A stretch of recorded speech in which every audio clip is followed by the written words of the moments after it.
Mga boss, another day, another installation. Bale may Ford Everest tayo dito na nagpakabit ng ating QCY F24 dashcam.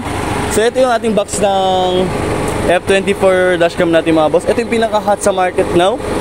4K yung front resolution ng camera niya, then 1080p yung rear camera natin. So nag-avail din si bossing ng Boss Europa horns natin. Then dito natin nilalagay. As you can see, bagay na bagay talaga sa sasakyan ni bossing. Sobrang pogi nito.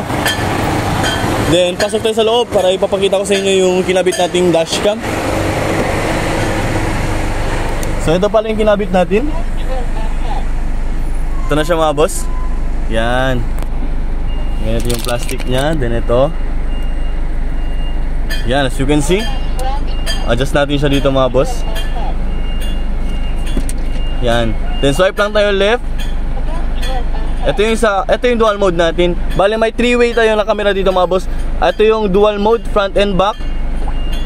Then ito yung sa front lang. Then ito yung sa rear camera ni bossing.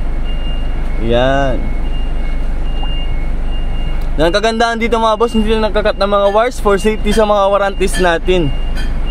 So, then maganda din sa dashcam nito mga boss, ang kagandahan nito, may parking guard to. Pag nag-park tayo, example, nagpunta tayo ng mall, naka-off yung engine natin dun.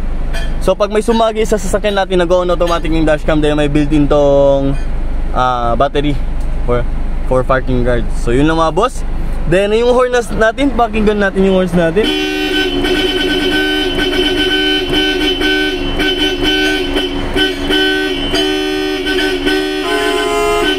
As you can hear mga boss, sobrang lakas talaga ng Boss Europa horns natin dito sa ating shop. Then hindi lang pala ito yung mga horns natin kinakabit dito. May 3 horns tayo dito mga bossing. Yan. Ito yung mga horns natin dito. Ito yung inabil ni bossing, yung Boss Europa natin. Then Auto Style PIA, then Super Bass na PIA. Yan lang mga boss. Then ito yung mga list offer natin dito sa ating shop. Post-play natin mga boss. Then yung shop pala natin, business hours natin dito sa ating shop is Mondays to Sundays, 9 AM to 5 PM. Free check-up and cemetery dito sa ating shop. Then yung shop natin is located here sa Purok Bahada daw, Pagadian City. Sa tapat lang ng RSP Fuel. Sa kilid ng may price kas mga bossing. Then ito yung shop natin. Andres Auto Accessories powered by Keon Sondra. Kung gusto nyo magpa-install mga boss, visit lang sa ating shop. Peace!